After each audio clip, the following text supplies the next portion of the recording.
Nature mantra BP sugar thyroid reversal nature మంత్రతో సాధ్యం.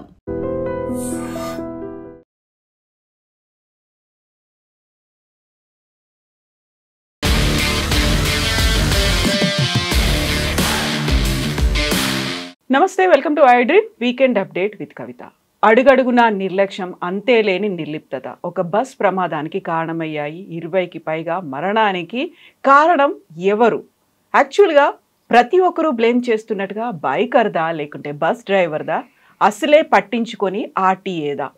ఎందుకని ఇలాంటి మరణాలని మనం మళ్ళీ చూడాల్సి వస్తోంది? మనతో పాటుగా ఉన్నారు మన తెలంగాణ ఎడిటర్ దేవులపల్లి అమర్ గారు. సార్ నమస్తే. సో మనం 2013లో జరిగినటువంటి ఇన్సిడెంట్ సేమ్ అదే వోల్వో బస్, అదే అక్టోబర్లో జరిగింది, అదే రోడ్ మీద జరిగింది. మళ్ళీ ఇప్పుడు అదే తరహా సంఘటన కాకుండా అప్పుడు 45 మంది చనిపోయారు, ఇప్పుడు 20 మంది చనిపోయారు. కాకుండా అదే నిర్లక్ష్యం, ఉదాసీనత కనిపిస్తోంది. సార్ ఎందుకని ఇలాంటి ఇన్సిడెంట్స్ పదే జరుగుతున్నాయి? ఇప్పుడు మీరు చెప్పిన 2013 ఇన్సిడెంట్కు మధ్య మీకు దాదాపు 12 సంవత్సరాలు. ఈ 12 సంవత్సరాల్లో మనం ఈ దేశంలో, మన రాష్ట్రంలో, బయట అనేక ప్రమాదాలు చూసినాం. రోడ్డు ప్రమాదాలు. ఈ రోడ్డు ప్రమాదాలన్నీ ఎందుకు జరుగుతున్నాయనంటే, ప్రమాదం అంటేనే అది అనుకోకుండా, ఎవరు ఉద్దేశపూర్వకంగా చేయకుండా జరిగేది ప్రమాదం అంటాం. ఇది కూడా అట్లాంటిదే అని అనుకుందాం. కానీ ఇక్కడ ఏం జరుగుతున్నది అంటే, ఇప్పుడు నిన్నటి ప్రమాదాన్ని కనుక మనం తీసుకొని చర్చిస్తే, హైదరాబాద్ నుంచి బెంగళూరు పోయే బస్సు ఇది. హైదరాబాద్ నుంచి బెంగళూరు, హైదరాబాద్ నుంచి ఇతర రాష్ట్రాలకు సంబంధించిన పెద్ద నగరాలకు, బెంగళూరు కానీ, ముంబై కానీ, చెన్నై కానీ, ఇంకా వేరే మన దగ్గర విశాఖపట్నం కానీ, హైదరాబాద్ నుంచి ఇట్లా ప్రైవేట్ బస్సులు వందల సంఖ్యలో పోతుంటాయి. మీరు రోజు రాత్రి లక్డికాపుల్ చౌరస్తాలో కానీ, కూకట్పల్లి చౌరస్తాలో కానీ పోయి నిలబడితే ఒక అరగంట సేపు మీకు కొన్ని వందల బస్సులు కనిపిస్తాయి బయటికి పోతూ, ప్రైవేట్ బస్సులు. వీటన్నిటికీ 1, 2, 3, 4, 5 జాగ్రత్తలు ఉండాలి. ఒకటి ప్రధానంగా బస్సు సరిగ్గా ఉన్నదా లేదా, కండిషన్లో అంటే బస్సు కండిషన్లో ఉన్నదా లేదా, ప్రయాణానికి అనువుగా ఉన్నదా లేదా. హైదరాబాద్ నుంచి బెంగళూరు అంటే కనీసం ఒక 600-700 కిలోమీటర్ల దూరం, కనీసం ఒక 7-8 గంటల ప్రయాణం. ఈ 7-8 గంటలు ప్రయాణం చేయగలిగే 600-700 కిలోమీటర్లు ప్రయాణం చేయగలిగిన ఫిట్నెస్ ఈ బస్సుకున్నదా లేదా అనేది ప్రధానమైంది. ఇవాళ ఈ బస్సు, నిన్న ప్రమాదం జరిగిన బస్సు ఫిట్నెస్ సంగతి ఎవరిని అడగాలి? అది ఇక్కడి ఆర్టీఏ, రోడ్ ట్రాన్స్పోర్ట్ అథారిటీ వారిని అడిగితే చేతులు ఎత్తేస్తారు, మాకు సంబంధం లేదు, మా దగ్గర అది రిజిస్టర్ కాలేదని చెప్తారు. అది డామన్ అండ్ డయ్యూలో రిజిస్టర్ అయిన వెహికల్. అది అక్కడ ఇప్పుడు ఇవాళ దేశంలో మోటార్ వెహికల్స్ యాక్ట్ దేశం అంతటా ఒకటి ఉన్న 1988లో వచ్చిన చట్టానికి 2019లో సవరణలతో వచ్చినప్పటికీ డిఫరెంట్ స్టేట్స్లో డిఫరెంట్ ఇవి ఉన్నాయి రిజిస్ట్రేషన్ సంబంధించిన రూల్స్. తెలంగాణలో ఉన్న రూల్స్ డామన్ అండ్ డయ్యూలో ఉండకపోవచ్చు. అసలు డామన్ అండ్ డయ్యూలో రిజిస్టర్ అయిన వెహికల్ని హైదరాబాద్ నుంచి ఎట్లా నడవనిస్తున్నారు? మీరు గమనిస్తే, మీరు ఎక్కడో బెంగళూరులోనో, ముంబైలోనో, చెన్నైలోనో, సాఫ్ట్వేర్లోనో ఇంకో చోట ఉద్యోగం చేస్తున్నారు అనుకోండి. మీ కంపెనీ మిమ్మల్ని హైదరాబాద్ ట్రాన్స్ఫర్ చేస్తే, మీరు కుటుంబంతో సహా హైదరాబాద్ వచ్చినప్పుడు అన్నీ మీ సామాన్లను తెచ్చుకోవడంతో పాటు మీరు నడిపే కార్ను కూడా తెచ్చుకుంటారు. తెచ్చుకోగానే హైదరాబాద్లో మీరు ఫస్ట్ చేయాల్సింది ఏంటంటే రిజిస్ట్రేషన్ మార్చుకోవాలి.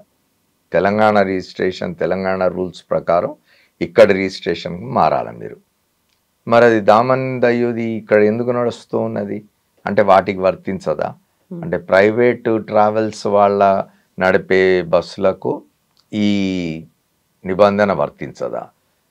వ్యక్తులుగా ప్రైవేట్ వ్యక్తులు, ప్రైవేట్ సంస్థలు ఏదైతే నిబంధనలు వర్తిస్తాయో అటువంటి నిబంధనలు ప్రైవేట్ ట్రావెల్స్ వారికి వర్తించవా అనేది ప్రశ్న ఇక్కడ. అట్లాంటివి ఎన్ని బస్సులు నడుస్తున్నాయో, ఎన్నిసార్లు మాట్లాడుకుందాం ఇట్లా. ఈ బస్సులు సరిగ్గా ఇక్కడ రిజిస్ట్రేషన్ కాదు, బయట రిజిస్ట్రేషన్ ఇక్కడ నడుస్తున్నాయని ఎన్నిసార్లు మాట్లాడుకున్నాం.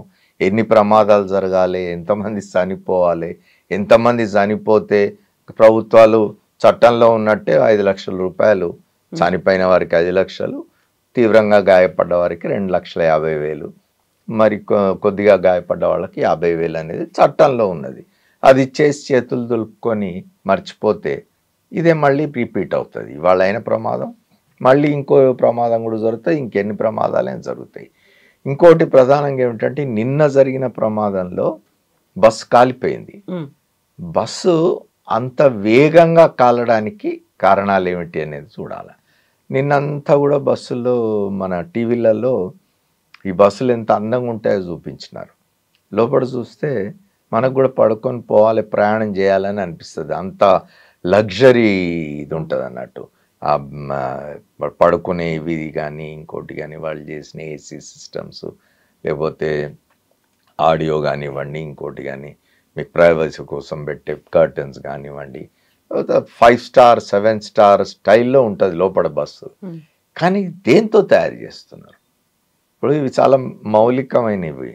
ఏమిటంటే ఇప్పుడు ఎప్పుడైనా అగ్ని ప్రమాదం జరిగితే అంత సులభంగా బస్సు తగలబడకుండా ఉండే విధంగా బస్సులో సీట్ల కోసం కానీ దానికోసం కానీ వాడే మెటీరియల్ ఉండాలి. అట్లా లేదు. నిన్నటిది మీరు బస్సు తీసి చూడండి, మామూలు స్పాంజ్ కనిపిస్తుంది. చాలా సులభంగా క్షణాల్లో అంటుకొని బస్సును బుగ్గి చేయగలిగిన సామాగ్రితోటి, అంటే చాలా తక్కువ డబ్బు ఖర్చు పెట్టి బయటికి మాత్రం అందంగా కనిపించేట్టుగా చేసి అందరిని ఆకర్షించే విధంగా పెట్టి లోపల సౌండ్ సిస్టమో లేకపోతే సినిమాలు పెట్టో లేకపోతే ఏసీలు ప్రొవైడ్ చేసి ఒక లగ్జరియస్ దీనిలాగా కనిపించే విధంగా పెట్టి జనాన్ని మాయ చేయడం. ఇది దాని బదులు హాయిగా రైల్లోనే పోవచ్చు. రైలు దీనికంటే చాలా, అంటే ఒక 99% ప్రమాదాలు జరగని ట్రాన్స్పోర్ట్ ఏదంటే అది రైలు. మన రైలు ప్రమాదాలు ఎక్కడో ఒకటి వింటూ ఉంటాం, మీరు చూస్తారు. దానికంటే విమాన ప్రమాదాలు మరీ తక్కువ. విమానంలో పోవడం అందరు అఫోర్డ్ చేయలేరు, కానీ మనం చూస్తూ ఉన్నాం విమాన ప్రయాణాలు కూడా ఎట్లయిపోయినాయో చూసినాం మనం. అంటే అఫోర్డబుల్ దీనికి వచ్చేసింది విమాన ప్రయాణం కూడా. సరే, విమాన ప్రయాణం చేయలేకపోయినా రైలు ప్రయాణం బెటర్, అది పెట్టుకోవడం బెటర్. ఇవాళ నిజానికి భారత ప్రభుత్వం అనేకమైన రైల్వేస్లు చాలా ఇవి తీసుకొచ్చింది. వందే భారత్ లాంటి రైళ్ళు, ఇట్లాంటివి చాలా రైళ్ళు నడుస్తున్నాయి. అయినా సరే ఇవాళ ప్రయాణికుల సంఖ్యను తట్టుకోలేని స్థితి. అంటే ఈ అవసరాలకు తగ్గంత రవాణా సౌకర్యాలు ప్రభుత్వాలు మాత్రమే ఏర్పాటు చేయలేవు కాబట్టి ప్రైవేట్ రంగాన్ని ప్రోత్సహించాల్సిన పరిస్థితి వస్తున్నది. తప్పనిసరి పరిస్థితుల్లో ప్రైవేట్ రంగాన్ని ప్రోత్సహిస్తున్నారు. కానీ జరిగింది ఏమిటి? దాన్ని కనీసం చెక్ చేసే ఇది మనకున్న ప్రభుత్వ యంత్రాంగం, ఇవాళ ఆర్టీఏ, రోడ్ ట్రాన్స్పోర్ట్ అథారిటీస్, వీళ్ళు ప్రధానంగా ఏం జరుగుతున్నది అంటే ఇవన్నిటి విషయంలో, రిజిస్ట్రేషన్ల విషయంలో కానీ, వెహికల్స్ యొక్క నాణ్యత, వాటి ఫిట్నెస్ విషయంలో కానీ, డ్రైవర్లకు సరైన శిక్షణ ఉన్నదా లేదా, డ్రైవర్లకు ఆ డిసిప్లిన్ ఉన్నదా లేదా. డిసిప్లిన్ ఇన్ ది సెన్స్ అందులో ఇంకోటి వస్తుంది. రాత్రిపూట ప్రయాణాలప్పుడు డ్రైవర్ కనుక మద్యం సేవించుంటే అదొక ప్రమాదం. ఇవాళ నిజానికి 6-7 గంటలు ఒక రూల్స్ ఉన్నవి. ఇన్ని గంటలు మాత్రమే ఒక డ్రైవర్ బస్ తోలాలి. దానికంటే ఎక్కువ ప్రయాణం చేసేంత డిస్టెన్స్ కనుకుంటే 2 డ్రైవర్లు ఉండాలి. ఇప్పుడు ఈ బస్సులో 2 డ్రైవర్లు ఉన్నట్టున్నారు. అయినా సరే ఈ ప్రమాదం జరిగింది. ప్రమాదం జరగడానికి కారణం ఏమిటి అంటే ఒక మోటార్ సైకిల్ వచ్చి కొట్టింది కాబట్టి దానివల్ల ఇదై మంటలు అంటుకొని బస్ తగలబడిపోయిందని. గోల్డెన్ అవర్ అని ఉంటుంది. ఇప్పుడు ఒక ప్రమాదం జరగగానే ఎంతసేపట్లో ఎవాక్యుయేట్ చేయవచ్చు. అలారం నిన్న ఎక్కడో నేను టీవీలో చూస్తున్నా, ఈ ఆర్టీఏ ఆఫీసర్లు, సీనియర్లు, రిటైర్ అయిన వాళ్ళు మాట్లాడుతూ చెప్తూ ఉన్నారు, చాలా నిబంధనలు ఉంటాయండి, అవి ఏవి పాటించడం లేదు ప్రైవేట్ సర్వీసెస్ వాళ్ళు. అలారం ఉండాలి డ్రైవర్ దగ్గర. ఏదైనా ప్రమాదం జరుగుతున్నది అనే ఒక అనుమానం వస్తే వెంటనే అలారం మోగించాలి, అలర్ట్ చేయాలి ప్రయాణికులని. తర్వాత ఎక్కడికక్కడ ఎగ్జిట్కి, అంటే బయటికి వెళ్ళిపోవడం కోసం, ఏదైనా ప్రమాదం జరిగినప్పుడు సులభంగా లోపటున్న ప్రయాణికులంతా సురక్షితంగా బయటికి వెళ్ళిపోయే విధంగా బస్సులను డిజైన్ చేయాలి. మీ బస్సులు పోయి చూడండి ఎంత క్లమ్జీగా ఉంటాయి అనేది. లోపల పోతే మీరు వాళ్ళ నడిచే దారి కూడా చాలా చిన్నగా ఉంటుంది. ఎందుకంటే వాళ్ళు పడుకోవడానికి సరైన సౌకర్యం కల్పించే ఆలోచనతో ఈ నడిచే దారి చిన్నగా పెడతారు. అట్లా ఉండకూడదు. దానివల్ల ఎందుకు ఎక్కువ మంది ప్రయాణికులను తీసుకుపోవడం కోసం అని చెప్పి 40 మంది లంగ్ స్పేస్ అనేది తక్కువగా ఉంటుంది. దానివల్ల కూడా ఇబ్బంది అవుతుంది. ఏదైనా జరిగినప్పుడు బయటకు వచ్చేటప్పుడు తర్వాత ప్యానిక్, భయపడతారు, ట్రామాలో ఉంటారు కదా, వాళ్ళని చేసే పరిస్థితి ఉండదు. కాబట్టి ఎక్కడికక్కడ ఎగ్జిట్స్, ఎమర్జెన్సీ ఎగ్జిట్స్ ఉంటాయి.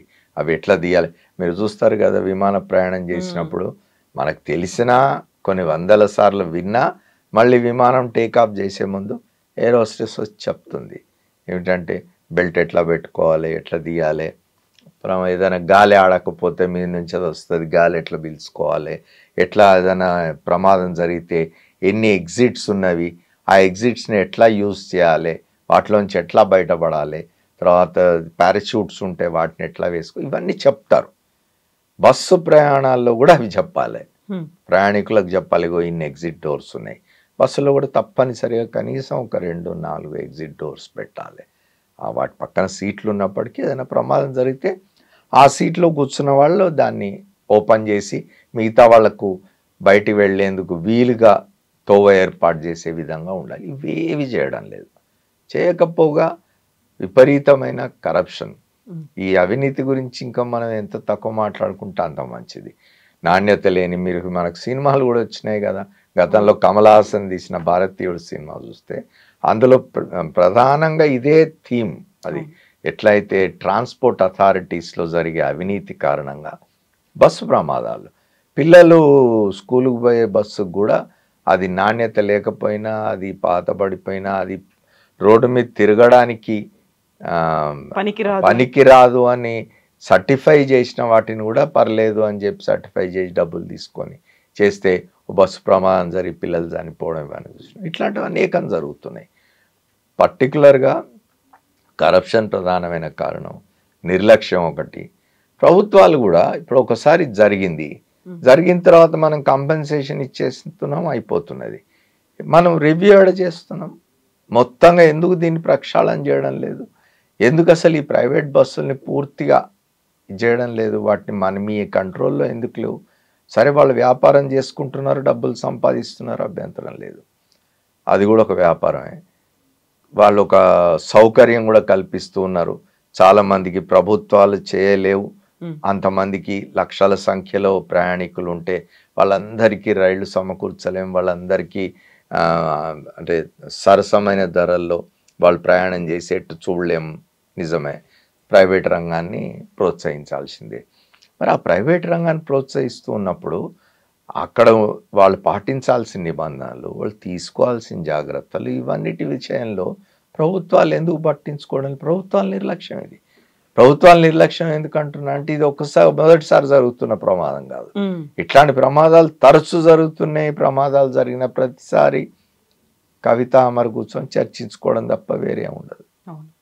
సో ఒకరి మీద ఒకరు బ్లేమ్ గేమ్ అనేది అయితే కనిపిస్తూ ఉంటుంది. వాళ్ళు తప్పు చేశారు, లేకుంటే వీళ్ళు ప్రాపర్గా దాన్ని మానిటర్ చేయలేదు, విజిలెన్స్ ఎక్కడ పోయింది, ఇవన్నీ ఉంటాయి. But end of the day చూస్తే అక్కడ హ్యూమన్ లైఫ్స్, తిరిగి రాని ఫ్యామిలీస్ అనేవి అక్కడ కనిపిస్తాయి. ఇప్పుడు ఈ పర్టికులర్ బస్ సంబంధించి చూడండి, ఫిట్నెస్ లేదు.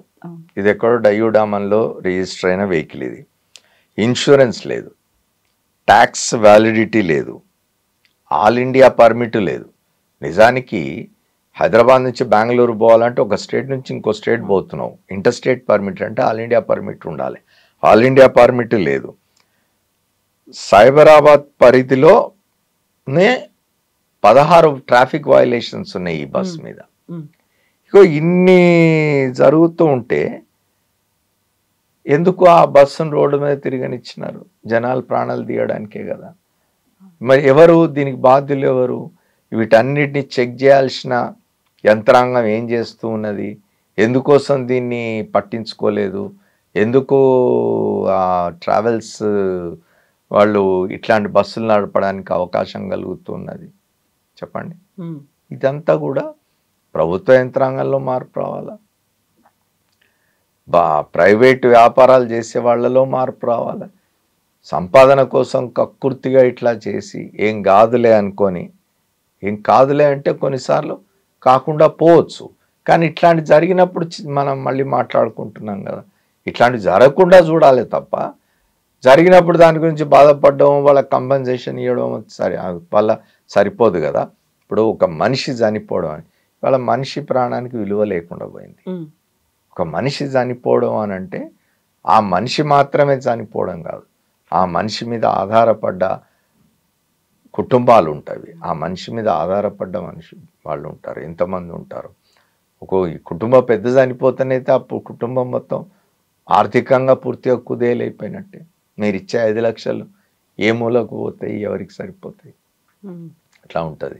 నిన్న మనం ఒక కానిస్టేబుల్ని ఒక దొంగ చంపేస్తే ఆ కానిస్టేబుల్ కుటుంబానికి పోలీస్ శాఖ ఎంత అద్భుతమైన సాయం చేసింది. దాన్ని వద్దని కాదనడం లేదు నేను.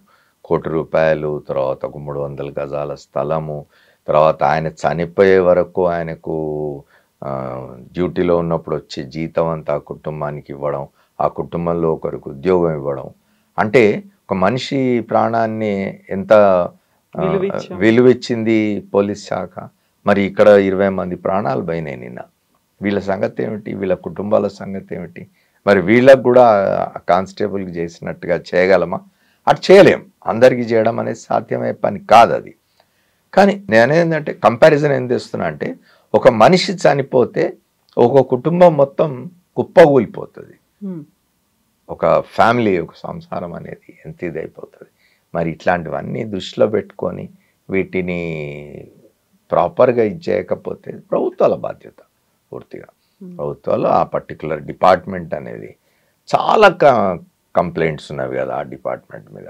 నిజానికి మన దేశంలో బాగా కరప్ట్ అయిన డిపార్ట్మెంట్స్లో అదొకటి అనే ఒక ఇది బాగా ఉన్నది జనంలో.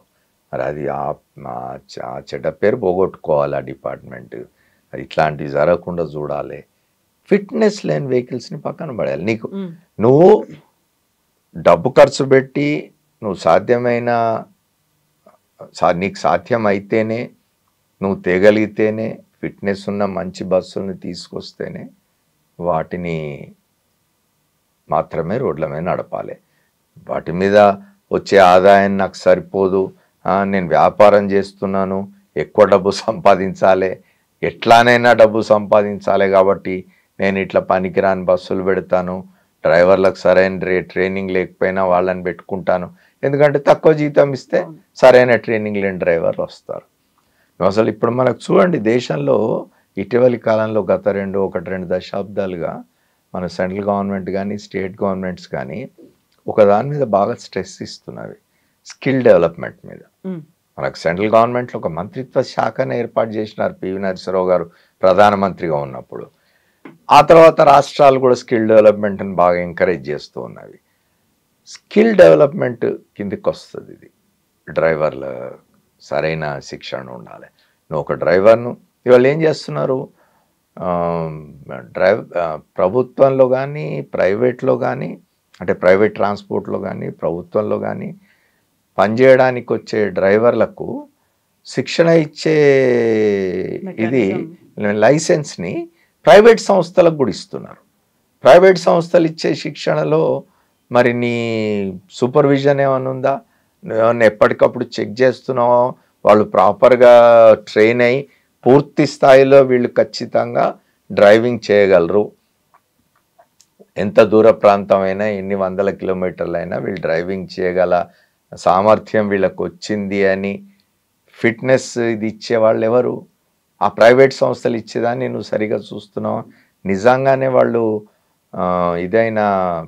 నిజంగానే వాళ్ళు పూర్తి స్థాయిలో శిక్షణ పొంది ఉన్నారా అనేది ఎవరు నిర్ధారించాలా? ప్రైవేట్ వాడు నిర్ధారిస్తున్నాడు. ప్రైవేట్ వాడు ఇవాళ ప్రైవేట్ బస్సులు నడిపే వాళ్ళు ఎంత అజాగ్రత్తగా ఉంటున్నారో, ప్రైవేట్ డ్రైవర్లకు శిక్షణ ఇచ్చే ప్రైవేట్ సంస్థలు కూడా అంతే అజాగ్రత్తగా ఉండొచ్చు, డబ్బులు తీసుకొని ఇవ్వచ్చు సర్టిఫికేట్. చాలా దుర్మార్గమైన ఇది అది. ఇట్లాంటివన్నీ కూడా ప్రభుత్వం అదుపులో ఉండాలి. Hmm. చాలా సీరియస్గా ప్రభుత్వం ఇట్లాంటి పట్టించుకో, ఎందుకంటే ప్రజల ప్రాణాలకు సంబంధించింది. ఒక ఇన్సిడెంట్ జరిగిన వెంటనే వారం రోజుల పాటు ఒక హడావిడి అనేది ఉంటుంది. 2 రోజులు 3 రోజులు మీడియా హడావిడి చేస్తుంది, ప్రభుత్వాలు కూడా మాట్లాడతాయి, కంపెన్సేషన్ ఇస్తాయి, ఇది అయిపోతుంది. 4వ రోజు మర్చిపోతాం. మర్చిపోంది ఎవరైతే చనిపోయినారో వారి కుటుంబాలు, అంతే కదా. Yes, sir. Thank you so much. Thank you.